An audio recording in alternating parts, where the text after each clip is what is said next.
बंधुगण Asia cup 2025 द्वितीय match रे भारत दुबईर इंटरनेशनल स्टेडियम रे 9 विकेट रे यूएई को परास्त करी एक चमत्कार विजय हासिल करिछि। भारतीय बॉलर माने केवल 14 ओवर रे संपूर्ण यूएई दल को आउट कर देथिले एवं तापरे बैट्समैन माने मात्र 4 ओवर रे लक्ष्य हासिल करथिले। टीम इंडियार यह प्रभावशाली प्रदर्शन उपरे विश्वर किंबदंती शोएब अख्तर, इरफान पठान, रिकी पॉन्टिंग एवं केविन पीटरसन किछि आश्चर्यजनक बयान देइछन्ति। आमे आपनकु संपूर्ण खबर कहबो, किंतु निश्चित भाव में वीडियो को शेष पर्यंत देखंतु एवं जदि आपण मध्य भारत दलर प्रशंसक तेबे निश्चित भाव में वीडियो को लाइक करंतु, चैनल को सब्सक्राइब करंतु। बंधुगण गतकाली एशिया कप 2025 द्वितीय मैच भारत एवं यूएई मध्य खेला जायतिला। ए मैच दुबईर इंटरनेशनल स्टेडियम रे खेला जायतिला। सूर्यकुमार यादव यह मैच रे टीम इंडियार नेतृत्व नहीं। टच रो मुद्रा टस होइतिला एवं भाग्य तांको सपक्ष रे थिला। सूर्यकुमार कौनसी दुविधा बिना बोलिंग करने निष्पत्ति नहीं। दुबई पिच बैटिंग पाई प्रसिद्ध होइथिबारु आरंभ रे एही निष्पत्ति टिके आश्चर्यजनक थिला, किंतु सूर्यंको आत्मविश्वास सूचाई देथिला जे टीम इंडियार बोलिंग शक्ति आज किछि विशेष करबाकू जाउछि। मैच हार्दिक पांड्या ओभर सहित आरंभ होइतिला। यूएईर बैट्समैन आलिशान सराफू प्रथम बॉल आक्रमणात्मक मनोभाव में देखा जाउथिले। से हार्दिक बॉल को एक दृढ़ शैली रे खेलिथिले एवं लगातार 2टी चौका मारिथिले। दर्शकों मध्य हईचई सृष्टि होइतिला।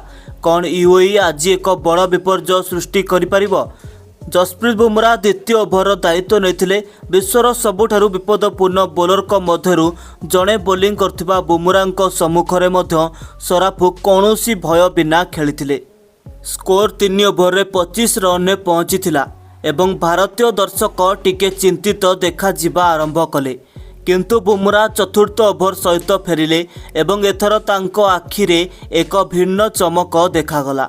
से लगातार 3टी बॉल सहित चाप सृष्टि कले एवं तापरे परवर्ती बॉल रे से तांकर सबुठारु घातक अस्त्र यर्कर व्यवहार कले। बॉल सीधा सराफुंको पाद आड़कू गला एवं स्टंप गुड़िक भांगी गला। पड़ियारे शब्द होइतिला। भारत प्रशंसक माने आश्वस्तिर निश्वास नेइथिले। सराफुंको विस्फोरक इनिंग शेष हो जाइथिला। प्रथम विकेट पड़िबा मात्रे यूएईर आत्मविश्वास दोहली जाइथिला। प्रारंभिक आक्रमणात्मक आरंभ परे सेमानंकर इनिंग एबे दुर्बल हेबाकू लागिला, किंतु मोहम्मद वासिम षष्ठ ओवर रे बुमराह को आक्रमण करने निष्पत्ति नेइथिले। से प्रथम बॉल रे चौका मारिथिले एवं परे शेष 2टी बॉल रे लगातार 2टी चौका मारी पावर प्ले को एक महान उपाय शेष करथिले। 6 ओवर रे यूएईर स्कोर 2टी विकेट पाई 41 रन थिला एवं मैच ए पर्यंत संतुलित देखा जाउथुला। मैचर प्रकृत मोड़ 9म ओवर रे आसीथिला। कुलदीप यादव प्रथम बॉल रे लंगन ने शुभमन गिल को द्वारा राहुल चोपड़ा को कैच आउट कराइथिले। यापर चतुर्थ बॉल रे अधिनायक मोहम्मद वासिम एलबीडब्ल्यू आउट होइथिले।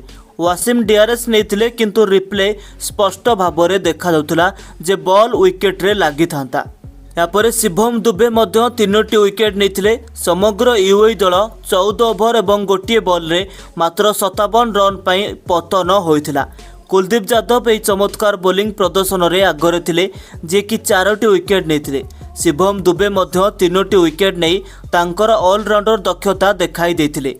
बुमराह, अक्षर एवं वरुण चक्रवर्ती मध्य गोटे लेखाएं विकेट नहीं एवं यूएई बैटिंग को संपूर्ण भाव में ध्वंस करथिले। यूएई मात्र 14 ओवर एवं गोटे बॉल रे 57 रन रे ऑल आउट हेबा प्रमाणित करुछि जे भारतीय बोलर माने आज निष्ठुर प्रदर्शन करथिले। अधिनायक सूर्यकुमार यादव को प्रत्येक पदक्षेप सठिक बोली प्रमाणित होइतिला। यापर यही छोट टार्गेट को पिछा करिबा पाई टीम इंडिया पाई अभिषेक शर्मा एवं शुभमन गिल ओपनिंग करने को आसीथिले एवं उभय दल को द्रुत आरंभ देइथिले। अभिषेक शर्मा प्रथम बॉल रु आक्रमण करथिले, तापरे गिल मध्य हाथ खोलिथिले। मात्र 3 ओवर रे 38 रन होइतिला, किंतु तापरे अभिषेक शर्मा 16 बॉल रे 30 रन करी आउट होइतिले। यापर अधिनायक सूर्यकुमार आसी प्रथम बॉल रे हिट मारी दल पाई 50 रन पूर्ण करथिले मात्र 4 ओवर रे। टीम इंडिया मात्र 5 ओवर 57 रन लक्ष्य हासिल करथिला। भारत 9 विकेट रे मैच को जीति नैथिला। टीम इंडियार यह दमदार विजय पर सारा विश्वर किंबदंती माने टीम इंडियार यह महान विजय पर किछि आश्चर्यजनक बयान देइछंती। प्रथमे शोएब अख्तर कहिसंती, देखंतु मु सबुबेले कहूछु जे भारतर बोलिंग एबे नूतन उच्चतारे पहुंची। पूर्वरु आमे केवल भारतीय बैट्समैन माननकु भय करुथुलु, सचिन तेंदुलकर, सौरव गांगुली किंबा राहुल द्रविड़ींको परी। किंतु एबे परिस्थिति बदली जाइछि।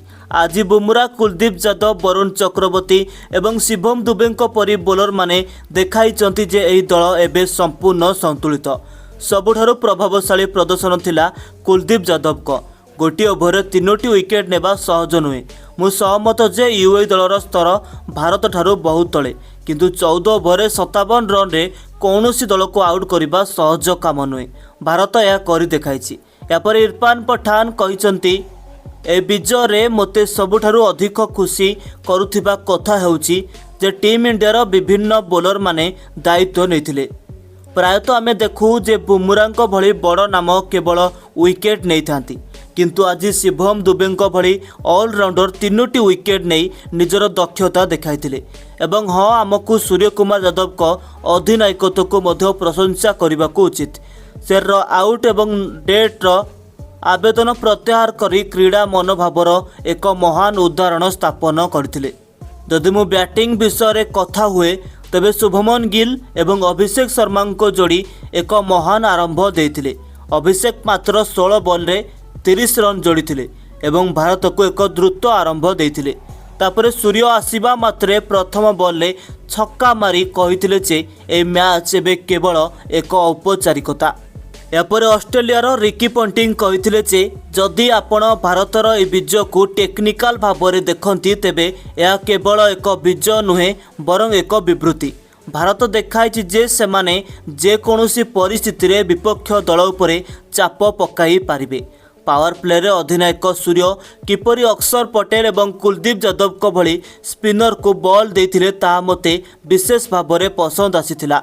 साधारणतः पावर प्ले रे अधिनायक माने द्रुत बोलर को ऊपर निर्भर करती, किंतु स्वर भिन्न चिंताधारा देखाइले। यह बैट्समैन मानकर लय को विचलित कला एवं रन स्कोर करिवार चाप वृद्धि पाइला। अन्यपक्षरे इंग्लैंडर केविन पीटरसन कहिसंती, मु सबुबेले कहि आसिछि जे भारतर बैटिंग विश्वर सबुठारु विपदपूर्ण, किंतु आज बोलिंग मते आहुरी प्रभावित करिछि। यूएई दल मात्र 57 रन रे ऑल आउट हो जाइथिला एवं यह सेतेबेले घटिथिला जेतेबेले सेमानंकर स्कोर प्रथम 3 ओवर रे 25 रन थिला। यार अर्थ सेमाने बाकी 11 ओवर रे मात्र 32 रन करथिले एवं 8टी विकेट हराइथिले। यह दर्शाउ जे भारत मध्य ओभर रे प्रतिपक्ष दल को कंटा मारी देछि। बंधुगण, यह कौन टीम इंडियार विजय उपरे विश्वर किंबदंती मानकर वक्तव्य थिला। तेबे आपण टीम इंडियार ए चमत्कार विजय रे 10 रु केते मार्क देबाकू चाहती गोटे कमेंट करंतु एवं एही परी वीडियो पई हमर चैनल को सब्सक्राइब करी बेल आइकन को प्रेस करंतु एवं वीडियोटी पसंद आसिथिले वीडियोटी को लाइक एवं सांग मानक सहित शेयर करंतु।